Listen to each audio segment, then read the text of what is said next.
Okay, thank you. Good morning. I am Sebastian Zuniga Fernandez. I am a postdoc in the University of Liège. Today I will present our last work on the HD 9800 quadruple system using pioneer observation toward the full orbital characterization of this system. Okay, so this work was developed in the context of my PhD thesis in the last year. So when I was working mainly on the stellar multiplicity studies in the young nearby stellar association, and also in particularly looking for the use of the high angular resolution techniques to derive the orbit of this binary or multiple system. So in particular, this quadruple system is a member of the 10 megayears old TW Hadray Association. It's composed of two spectroscopy binary orbiting each other with a semi-major axis of around 45 AU. The BA subsystem has a gas-rich disk that was recently proved that we have a polar configuration by Kennedy et al. In 2019.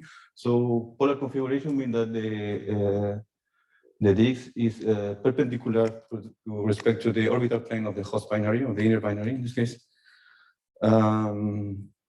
Okay, so to this object, we start with we obtain some pioneer observation from the Naomi science verification. Naomi was the new adaptive optic model for the 80s in the VLTI. And then we got two more periods from P104 and P105 observation also with the pioneer. Additionally, we get the radial velocity from the CTIO spectroscopy Chiron, and also retrieve the reduced spectra from public archive, and also literature data from the mostly for Torres et al. 95. We also collect outer orbit astrometry from the Washington Double Star catalog and recent speckled interferometry observation at SOAR. Regarding the inner orbit astrometry, we use the B square and the closure phase of the pioneer observation with the binary model using Candid tool. So this in the right we can see this detection map of this Candid tool that give us the relative position of the secondary with respect to the primary, the flux ratio, and also the error ellipse for the astrometry. So you can find this Candid and also the quick Candid tool in the GitHub repository of Antoine Merin and also Alex Cayenne.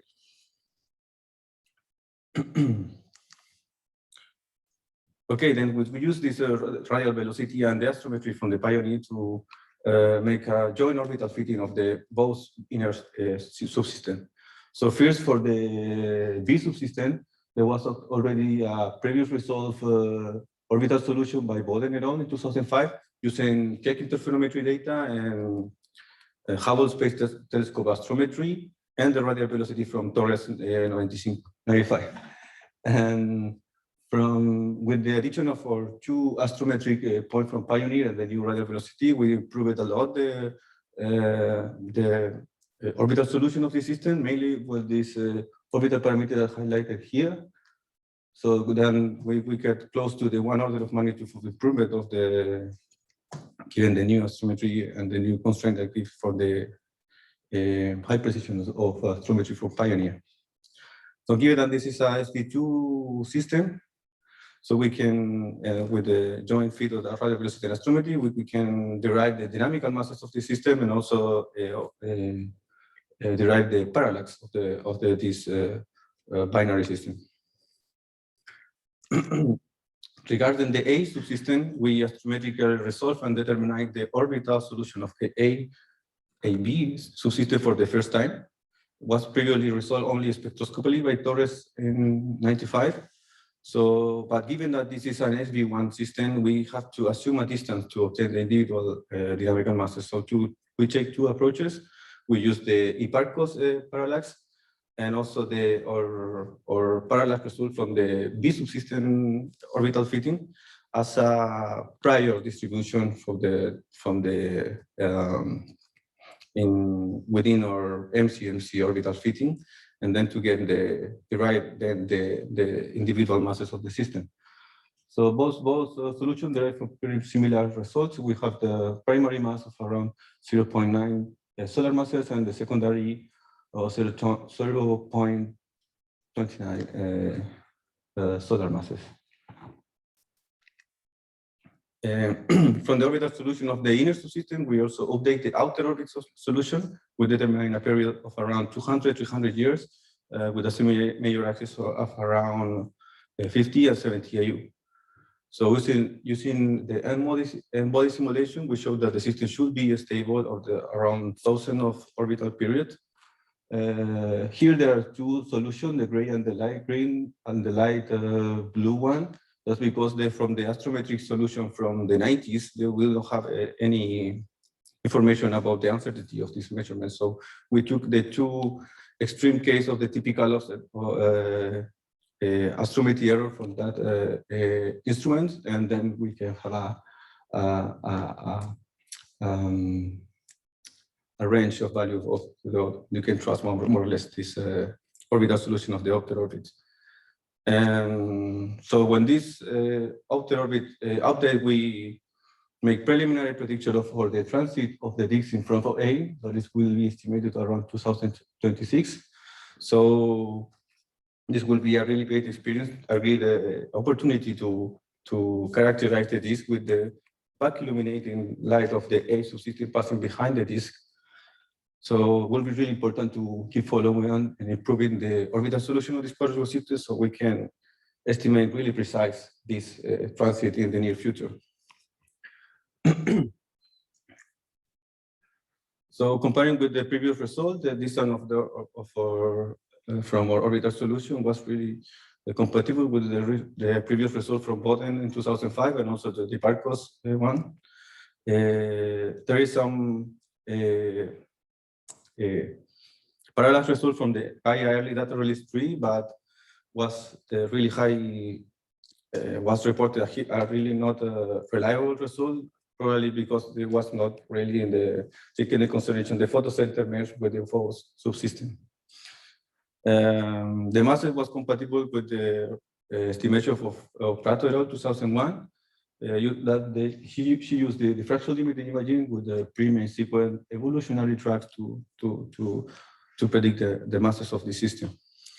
We also use the dynamical masses of the AA subsystem and an evolutionary track to graph 2015, and we estimate the H-band flux ratio of about 15%. So this result was also compatible with the flux ratio derived with our pioneer observation. It was around 14 plus minus 1. So,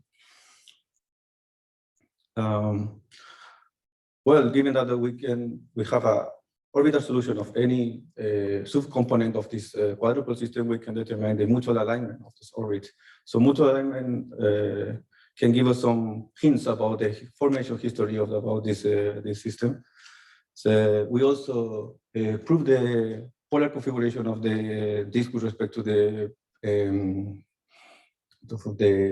B subsystem with the host binary, circumbinary. And Jupone and Cuello 2010 suggest that this near polar configuration is the most stable configuration between BDA and the circumbinary disks in this case.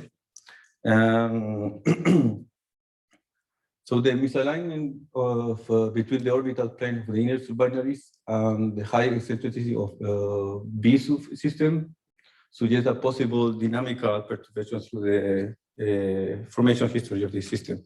But still, we need more to collect more observation evidence about this kind of hierarchical system to benchmark this formation scenario.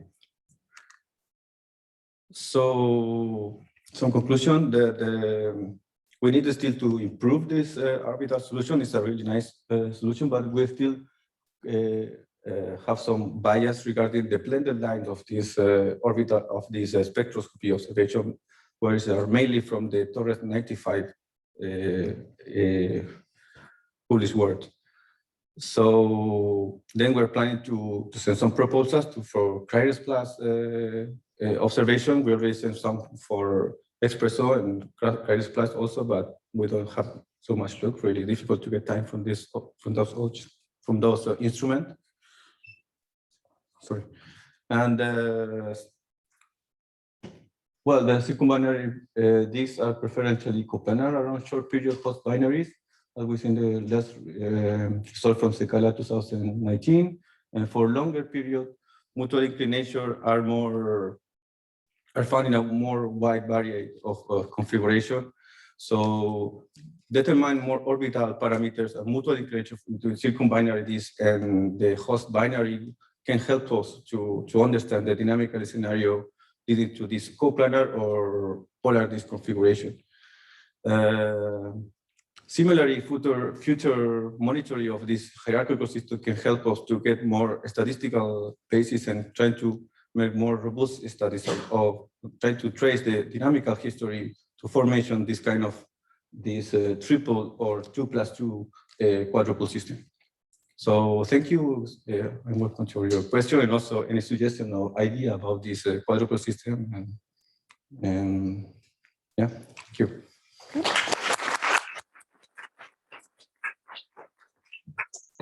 Okay, thank you, Sebastian. Do you have any questions? Yes. And please introduce yourself. Hi, Gail Schaefer from the Char Array. I just have a quick, simple question. So in your orbit plots, the pioneer measurements, are those the measured values you plotted or just the predicted values based on the phase coverage? Sorry, I didn't hear the first part of the question. Oh, in the orbit plots, are the pioneer measurements that you plotted, are those the actual measured values or the predicted phase coverage?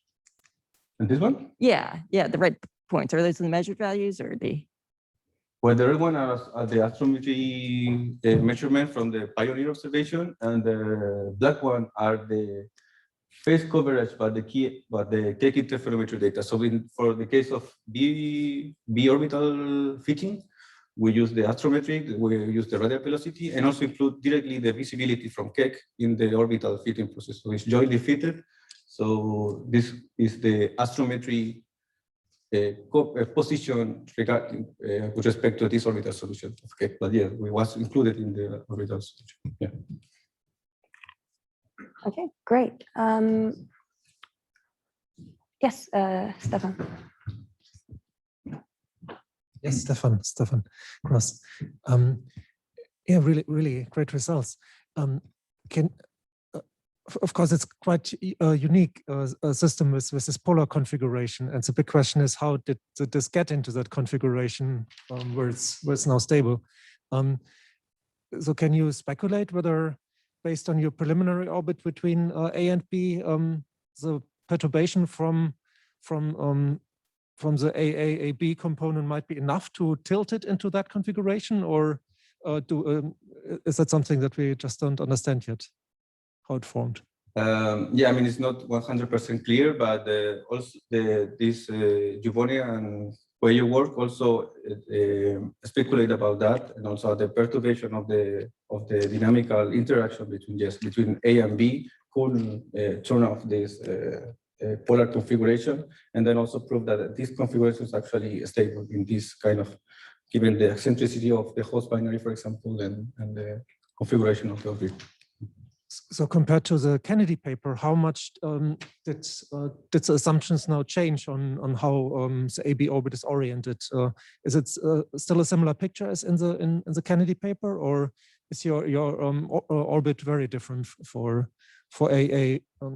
AAAB and BABA? Well, the A subsystem is orbital solution is totally new, so there was not about information about the visual orbit of this subsystem. And with respect to the B binary, our results are actually supporting this polar configuration result from Grant, because there was a more scatter, we are more polar than before, I would say.